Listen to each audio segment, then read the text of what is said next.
시편 120편은 순례자의 노래입니다. 예루살렘 성전이 해발 한 750m 정도 되는 높은 데 있습니다.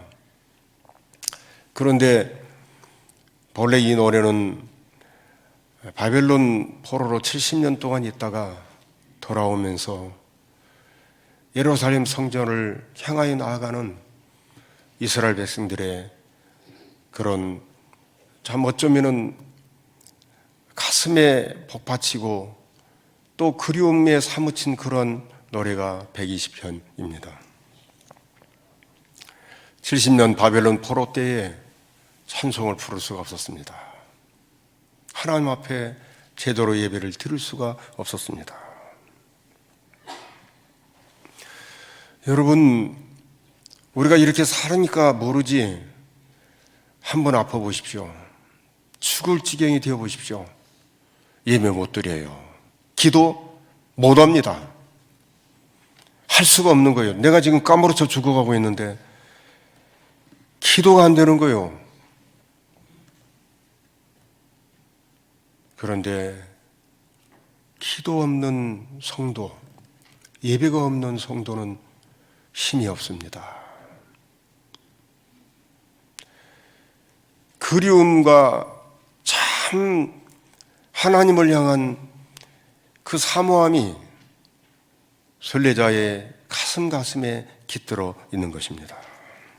저 높은 꼭대기에 있는 예루살렘 성전을 보면서 한 걸음 한 걸음 옮겨갈 때에 그들의 마음은 진실이었습니다. 사실 하나님 앞에 가는 사람치고 거짓된 사람은 없습니다. 사람 대 사람의 관계에 있어서는 실수할 수 있을지 모르지만 하나님 앞에 갈 때에는 모두가 다 진실합니다. 그리고 솔직한 고백을 하나님 앞에 드립니다. 오늘 시편 기자가 1절, 2절에 보면 그의 탄식과 고백이 나오는데 내가 산을 향하여 눈을 들리라. 나의 도움이 어디서 올까? 그러면서 2절에 나의 도움은 천지를 지으신 여호와에게서라도 고백합니다. 여러분, 험한 인생길에 진정으로 도와주는 분은 하나님이십니다. 우리가 살면서 평상시에 이렇게 살면서는 몰라요. 그런데 내가 정말 절박하고 절실하게 누군가의 도움이 필요할 때 여러분 곁에 누가 있습니까? 사실 없어요. 아무도 없습니다. 그냥 평상시에 살아갈 때에는 주거니 받거니 하고 전화도 쉽게 하고 그 다음에 받기도 하고 그러지만 결정적인 내 어려움, 내 힘든 그런 상황에는 전화를 들었다 놨다 전화를 들었다 놨다가 하다가 전화할 데가 없습니다. 아무 데도 없는 거예요. 이게 인간입니다. 나이 들어보십시오. 말하는 것 그렇게 쉽게 할 수 없어요. 애들 앞에 아프다 못 옵니다. 힘들다 못 오는 거예요. 오늘 시편 기자가 나의 도움이 어디서 올까? 나의 도움이 어디서 올까? 여러분 인생 살면서 결정적으로 도움 주고 힘이 되는 사람이 누구입니까? 여러분에게 도움을 주는 사람이 누구요? 누가 여러분에게 도움이 됩니까? 오늘 시편 기자는 차후를 살펴봐도 인생 중에 없음을 깨닫습니다. 나의 도움은 천지를 지으신 여호와에게서로다. 그런데 오늘 시편 기자가 나의 도움이 어디서 올 거라고 고백하면서 천지를 지으신 여호와에게서라고 고백을 하는데 이게 어떤 의미인가? 참 대단해요. 맞아. 하늘과 땅을 지으신 하나님이지. 이 말은 지금도 온 우주 만물을 주관하시는 그 하나님이라는 거예요. 창조하셨을 뿐만이 아니라 지금도 온 우주 만물을 주관하시는 그 하나님이라는 사실입니다. 그렇다면 무엇이 담겨져 있어요? 내가 지금 어려울 때에 우주 만물을 동원해서라도 나를 지키시는 분이 누구냐면 하나님이라는 사실입니다. 출애굽기 13장 21절 22절에 보면 이스라엘 백성들을 어떻게 지켜주는지 말해주는데 우리 같이 한번 읽어보겠습니다. 여호와께서 그들 앞에서 가시며 낮에는 구름 기둥으로 그들의 길을 인도하시고 밤에는 불 기둥을 그들에게 비추사 낮이나 밤이나 진행하게 하시니 낮에는 구름 기둥 밤에는 불 기둥이 백성 앞에서 떠나지 아니하니라. 아멘. 여기 뭐라고 말합니까? 여호와께서 그들 앞에서 가셨다라고 말합니다. 여호와께서 그들 앞에서 가셨다. 무슨 말이에요? 우리보다 한 발 앞서서 인도하신 분이 누구냐면 하나님이셔요. 내 인생을 한 발 앞서서 이끌어 가신 분이 누구인가? 천지를 지으신 여호와 하나님이라는 사실입니다.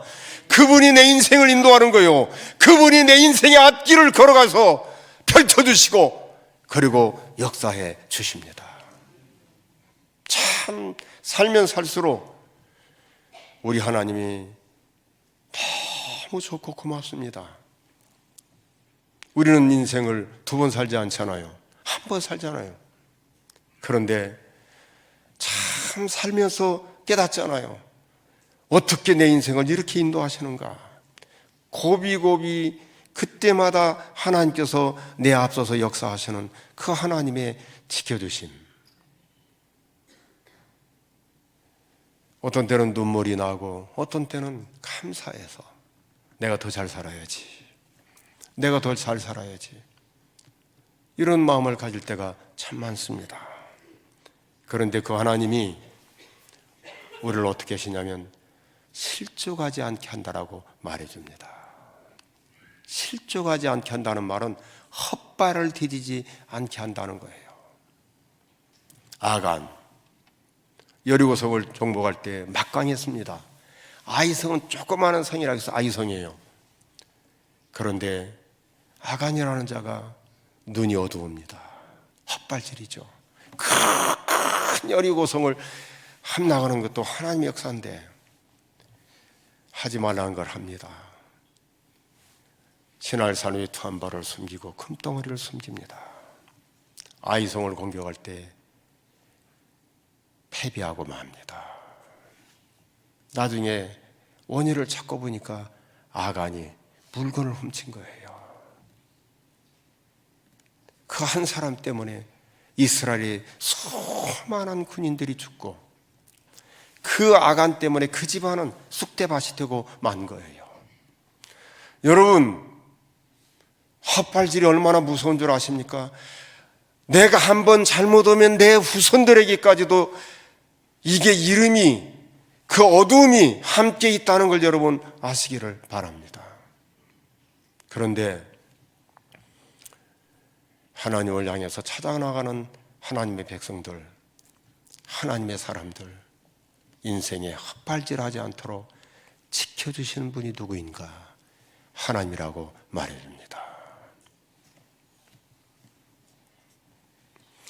그런 하나님은 우리를 지키실 때 졸지도 않고 주무시지도 않습니다.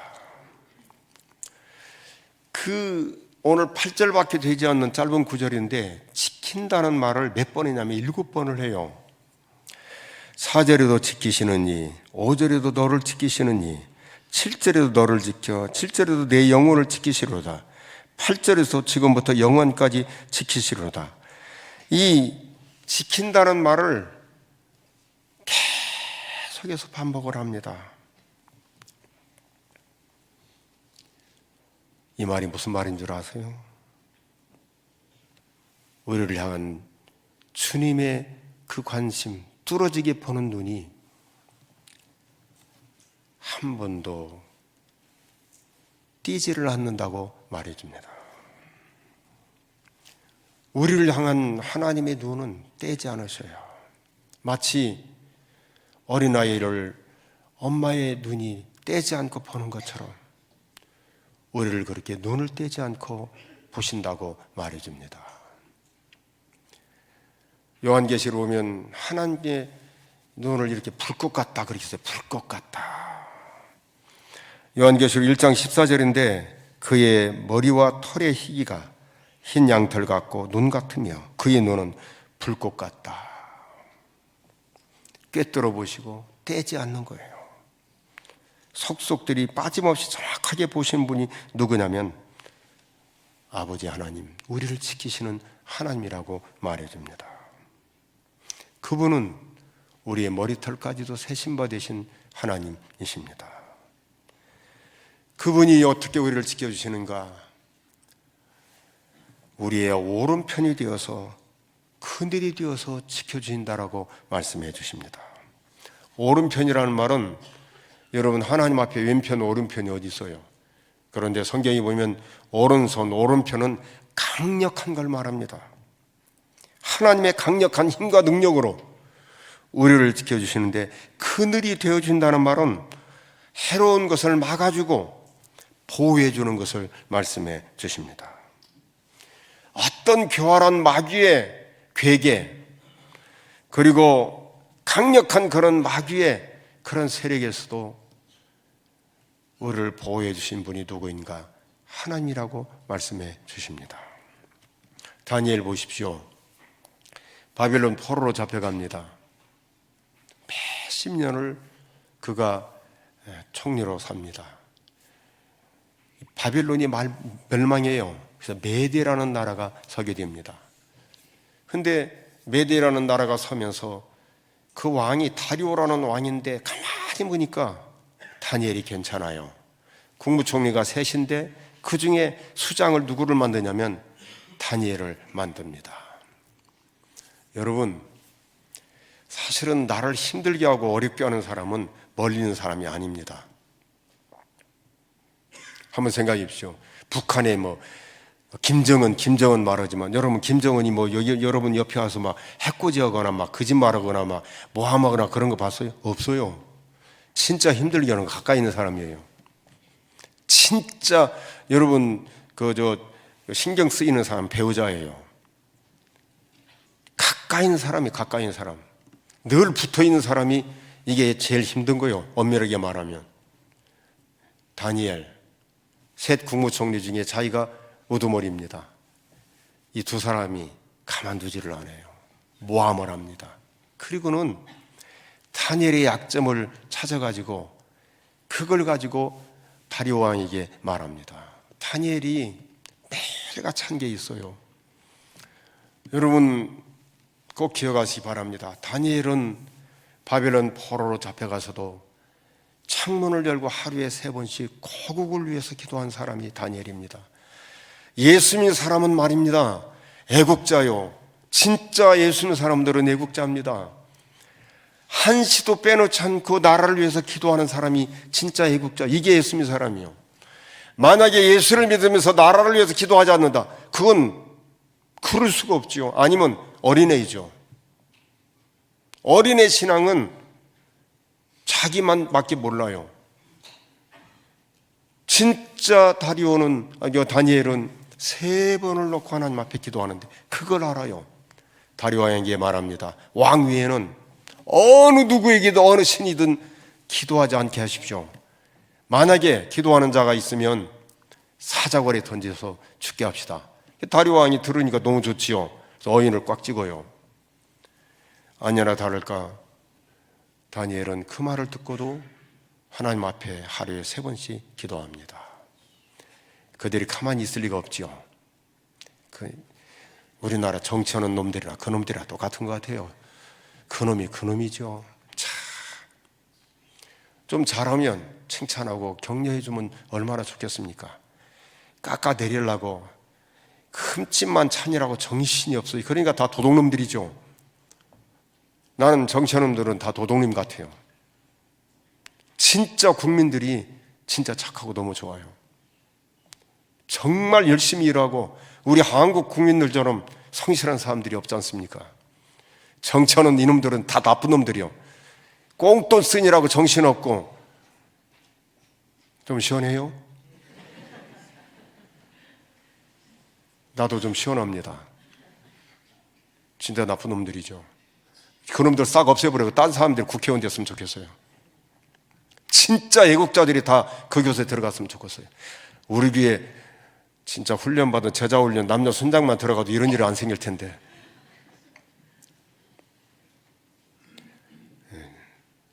조금 좀 저도 좀 괜찮네요. 이거 요새 진짜 잠 못 자요. 국가가 이래서 안 되는데. 다리오 왕이 걱정이에요. 그래서 어떻게 해요? 자기가 도장을 찍었으니까 어쩔 수 없죠. 얘야, 네가 믿는 하나님 앞에 기도하고 네가 믿는 하나님 너를 지켜주실 것이다. 다니엘이 말하면 걱정하지 마십시오. 하나님 나를 지켜주실 겁니다. 맞아요.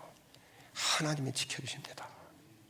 사자굴에 들어가는데 사자들이 중동에 밤은 춥다고 했지 않습니까? 사자들이 오히려 난로가 됩니다.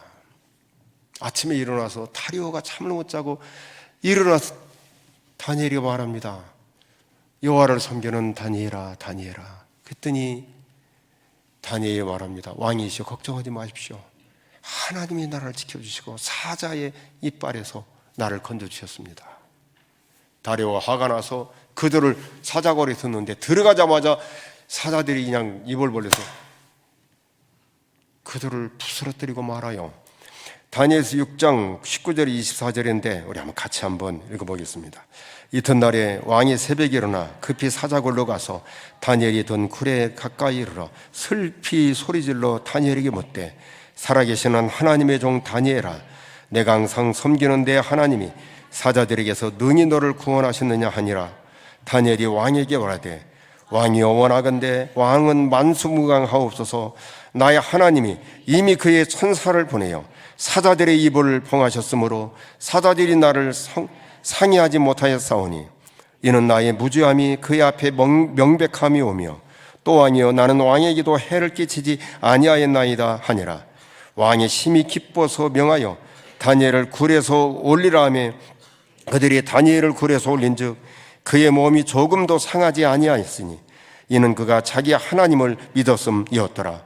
왕이 말하여 다니엘을 참수한 사람들을 끌어오게 하고 그들을 그들의 처자들과 함께 사자굴에 던져넣게 하였더니 그들이 굴 바닥에 닿기도 전에 사자들이 곧 그들을 움켜서 그 뼈까지도 부숴뜨렸더라.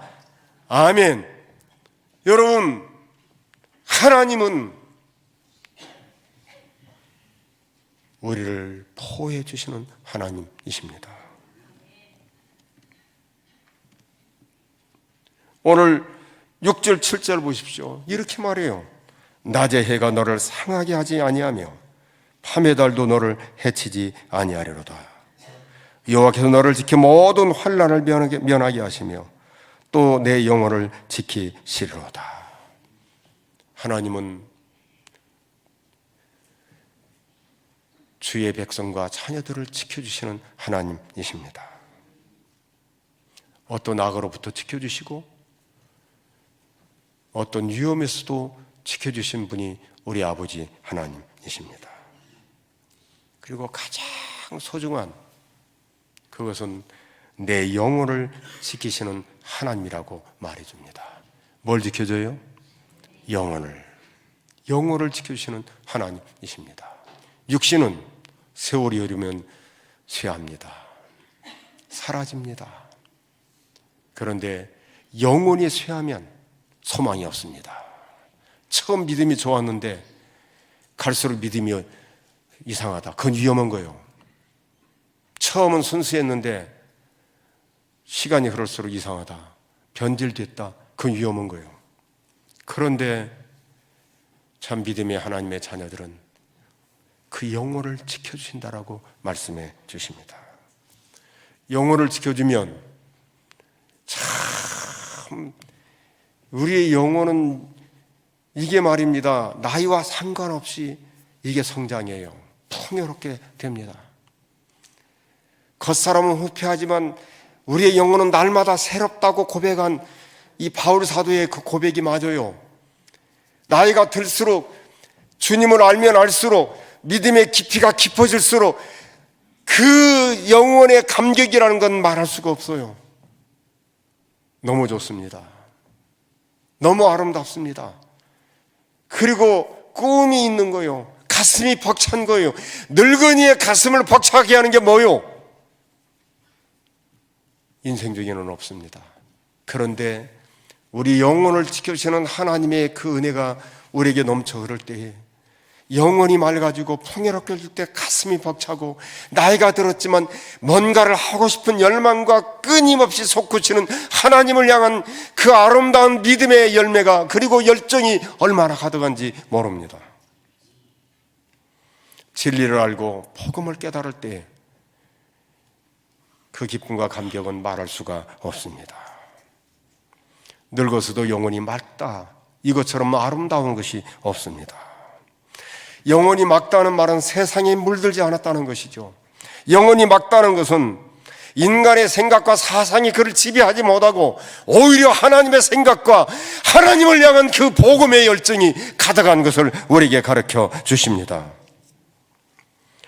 오늘 시편 기자는 이렇게 말합니다. 내 영혼을 지켜주시는 하나님이라고. 노년이, 왜 믿는 자의 노년이 풍요롭습니까? 하나님이 그 영혼을 지켜주시기 때문입니다.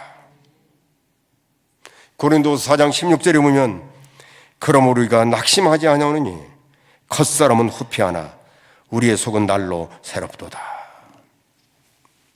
저는 참 좋은 선배를 제가 경험해서 너무 감사해요. 정만원 목사님이라고 돌아가셨죠. 사모님이 먼저 돌아가셔서 한 20여 년 혼자 사셔요. 근데 어느 날 방문해서 신방을 갔는데, 그때는 침대가 없지요. 있어도 그분은 뭐 침대 쓰실 분도 아니고, 한 25평 되는 그런 아파트인데, 이부자리 있고 요가 있고 그 앞에다가 옛날에는 책상이 아니라 밥상이지 않습니까? 밥상같이 이렇게 놓고는 성경을 이렇게 놓고, 추우면 들어가서 이불 속에 들어갔다 또 나오면 또 성경을 읽고 그러면서 했는데, 나중에 보니까 이불이 이렇게 생겼어요. 이렇게 꼭 돔처럼 들어갔다 나왔다. 이제 연세가 이제 드시니까 그렇게, 그러니까 그게 이게 몸에 밴 거예요. 그리고는 그 책상에 앉아서 이 밥상이죠. 성경을 읽고 책을 읽는 그 모습을 지금도 잊을 수가 없습니다. 요즘 보십시오. 나이 들어도 다 결혼을 했는데 관심이 많잖아요. 늙었어도 젊은이들처럼 연애하려고 하지 않습니까?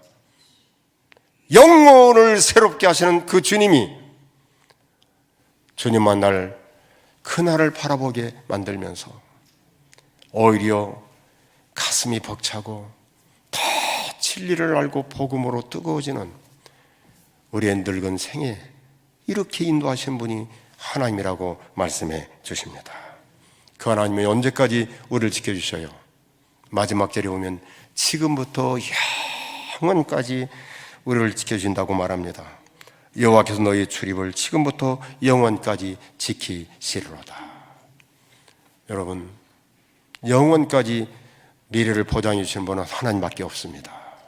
그분이 우리를 지켜주십니다.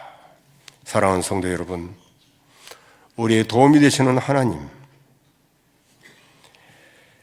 어떤 악과 환난 가운데서 지켜주시는데 실족하지 않게 하시는 하나님이십니다.